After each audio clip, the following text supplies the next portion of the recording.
All right. So, if you're watching this video, it's really different for me to know that I'm shooting a video and I'm looking off to this way. Um, but I feel that it's really important on a journey that you talk about why you're on the journey. You talk about what's brought you onto the journey. I'm just shooting from the hip. So when I was in grade school, I was a chubby kid, and I don't know what it is about that, but you're oblivious to it. And as a child, that's whatever. That's fine. Um, because no one's ever used the word, I guess you would say, unless another kid says it to you. Um, but I was a bigger kid, and my brothers and my mom would tell me like, "Oh, you come from a big family." I mean, in reality, look at these. I mean, do you see these? These are huge. My feet are just as big. Um, I'm about 5'11". Yeah, I'm not tiny, but I'm not huge either. Um, but my senior year of high school, I was stretching 2X shirts for them to fit. Um, Wearing a 42, probably tight in jeans. Um, I was a big guy. Um, and I was lonely. Like dating when you already have self-esteem issues, dating is impossible. And add that on the awkwardness of being a 16, 17-year-old kid, it doesn't spell out good things. So I started college. I was still the same size. Right up to the time that I met my wife, the woman now, girl then, who was my wife. And I started to do some like boxing workouts, some cardio workouts to try to lose weight. I tried walking, I tried doing running to lose weight, and I did. Even up until after the time we got married, I went from probably being well over 300 pounds to being 220, 218 sometimes. I was noticing huge advancements in my muscle tone, even muscle growth. I was getting in really good shape, wearing anywhere from a 38, probably 38 comfortably. Could probably squeeze into a 36, but I'm not about that life. Um, Large, extra large. Could probably wear a large most of the time. And this is like, and I'm sorry, like if it's a pet peeve because I'm looking out the window, it's to keep me from looking here. Like when I'm looking at this, I can tell that I'm looking off. So it's hard for me to look directly into the lens with the video going. I may end up taping it, so I have to look right here. But, fast forward to my job that I work now, and I'm not going to say where I work, but it's a more stressful environment than any job that I've worked before. And I was even warned by one of the managers there, you will pack on weight if you don't watch. You will stress eat. You will eat out of boredom. Because I'm in retail. So if the store's not busy, I'm not busy. So I could tell that gradually I was gaining weight.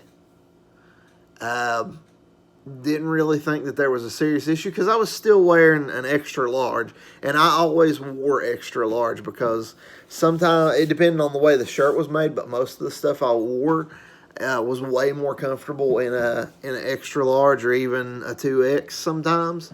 Because now they make clothes in baby gap sizes. So moving forward, like I say, I noticed that I was gaining some weight, but I was pretty, it was moderation.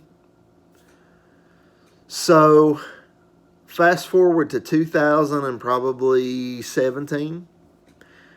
There's some stuff that goes on at my job, and I'm stressing a lot, and I get up probably in the 300-pound range or better. So, I think when someone is big and then they lose weight and then they gain all their weight, they find a way to justify it. And I was like, well, the size of your clothes doesn't depict how good you look. And to me, that's still true. But at the same rate, I was using that as a crutch to say, if I'm wearing a 2X and it looks good, that's all that matters. Because it doesn't. Because if you don't feel good inside, you're not going to feel good outside. That's going to project. And fast forward to probably the past 3 months of my life, there's been some big changes. I'm kind of give you a story of who I am. I'm a father of a 4-year-old, husband, minister, retail sales consultant. Some of you already know by that what I do. If you've worked for the same company, you already know what I do. But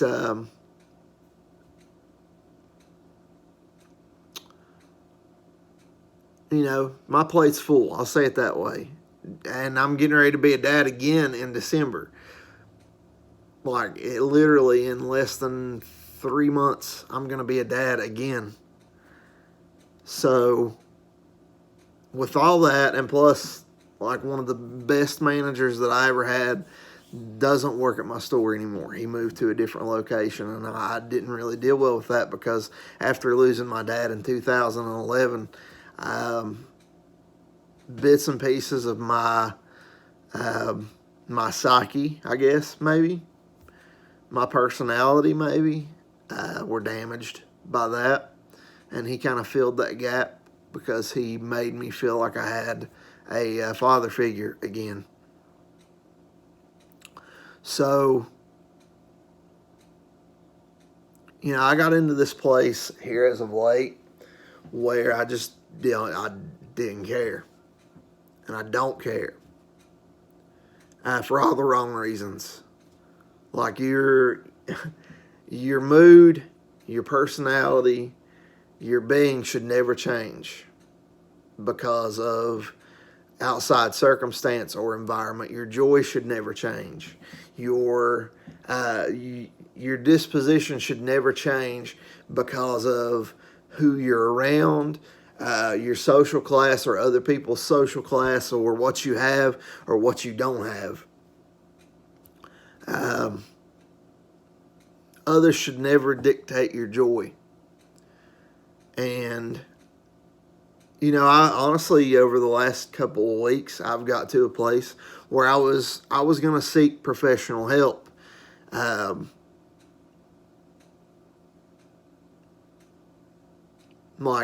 don't know, go to a doctor and get a recommendation or get a checkup and see, if there's something wrong with me. And there was, there most definitely had to be something wrong with me to feel the way that I felt all the time.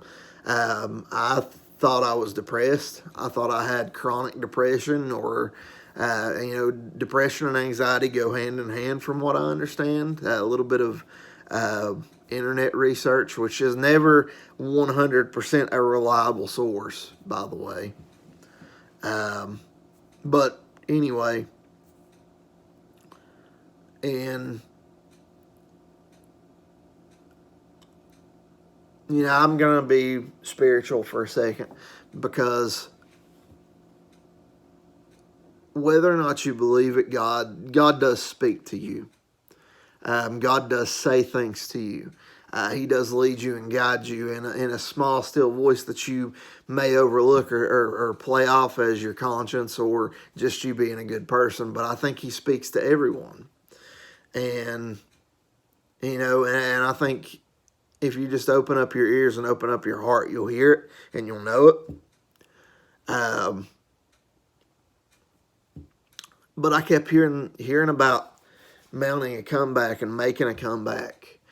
Everyone loves a good comeback story. And like I would tell myself, you have to make a comeback. You have to rally. You have to fire up, dude. And I would just tell myself, you don't have the heart for it anymore. You don't have the ability to fire yourself up anymore. And I believed it.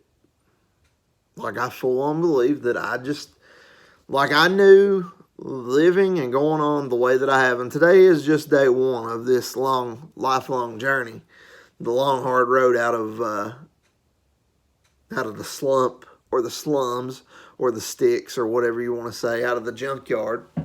But I do want to document it.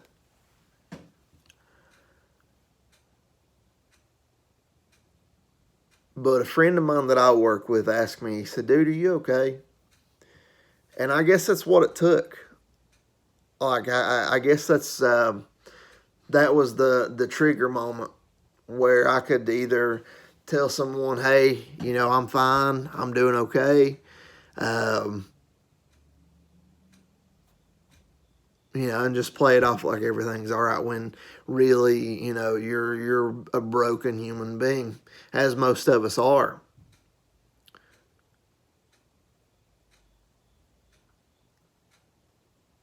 Thought I heard a noise. Sorry. I'm home alone.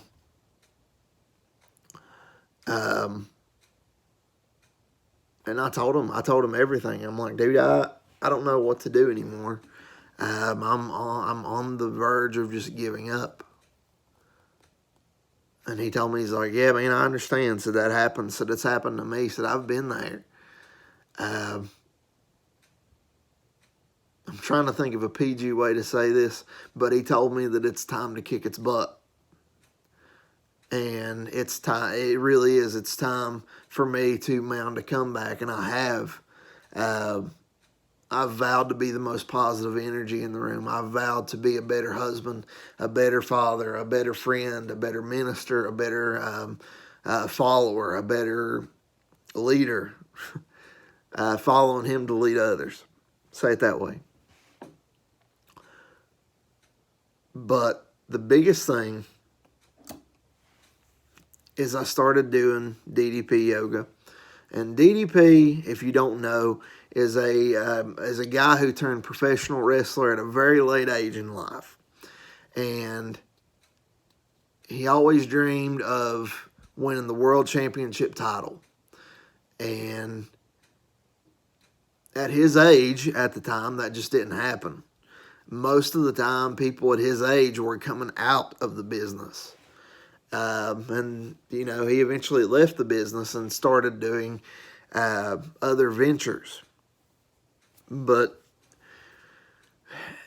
you can Google him. I don't really want to go into all of what he's done. But he's a very positive role model. And this morning I seen a quote from his guide for DDP yoga, and it says that life is 10% of what happens to you, and 90% of how you react to it. And that's why earlier in this short little video, nothing can dictate your joy. Nothing can dictate happiness. If an outside source or circumstances or an environment where you work dictates how you react instead of you dictating how you react to it, wake up. Like, this is your chance. This is your moment to make a comeback. This hit me this morning.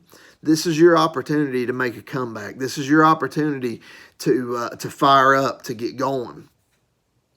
I'm not telling you, and I know it's the same for me. I'm not saying that it's going to be easy, that it's going to happen in a day. I'm not saying it's going to happen in a month for you, but you need to fire up and you need to mount a comeback. Because as Diamond Dallas Page says, people are the stories that they tell themselves. I'm too weak. I'm not strong enough. I'm not fast enough. I don't have enough heart. I don't have enough drive. I don't have a will in my body. I don't have will in my heart. I'll just never be. And that will be the truth. Because you dictated that. You told that story about yourself. Diamond Dallas Page says something, or refers to something called owning your life. And you do. You have to own your life. You decide your happiness. You decide your joy. You decide your pleasure. Your what makes you the most happy. Are you going to be happy? Are you going to be positive in a situation? You. The only thing that stands between the you that you want to be and the you that you are is you. I realize that. I know that the weight that I've gained is not going to come off by eating a salad. I know the weight that I've gained is not going to come off by itself. Bob Harper says something because I was also a Biggest Loser fan during my weight loss journey. It took you. Okay, well, I'm just going to say it for me. It took me 30 years to lose and gain and lose and gain the weight that I've gained back. And it's going to take that equal amount of time to lose it. Like, there's no magic pill. There's no magic formula or potion that you can take. If it took you 10 years to gain the weight, it's probably going to take you 10 years to lose it.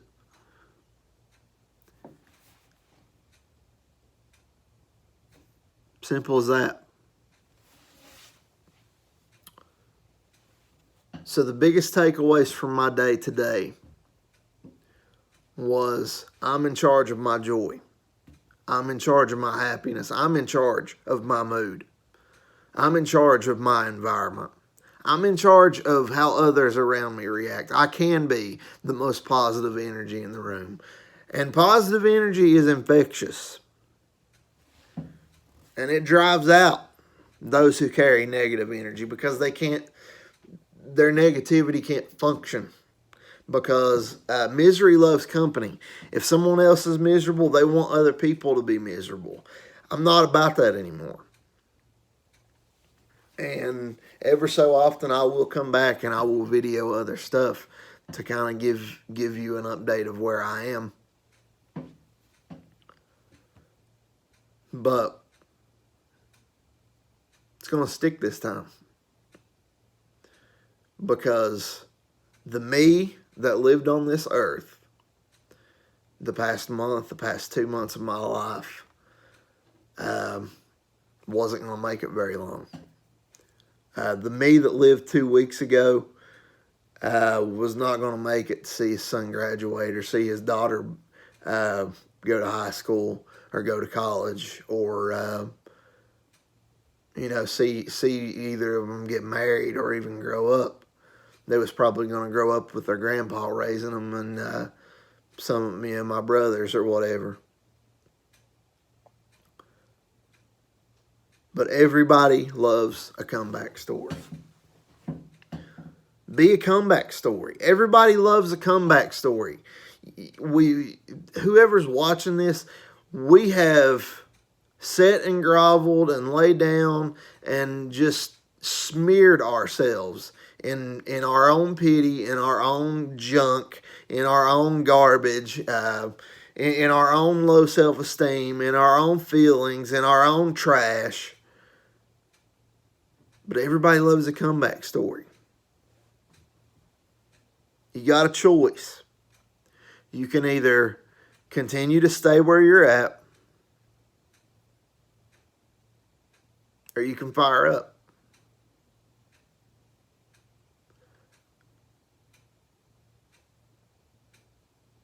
That's your choices. Stay where you're at or fire up. Because I promise you, if you stay where you're at, you're never going to change. Nothing's ever going to change for you. You're going to feel like crap for the rest of your life. You're going to feel like garbage every day. Why do I say that? And that sounds harsh, because I know. Nothing in my life ever changed because I just decided to lay down. You can't lay down. You can't quit.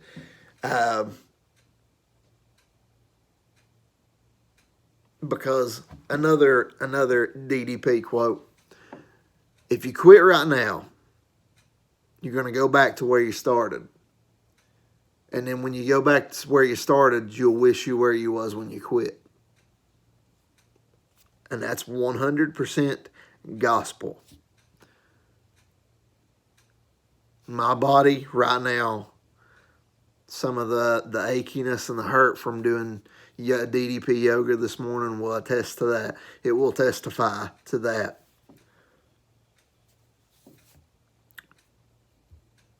But it's your choice today. You can wallow, or you can mount up a comeback. And that's it for the Big Boy Diaries.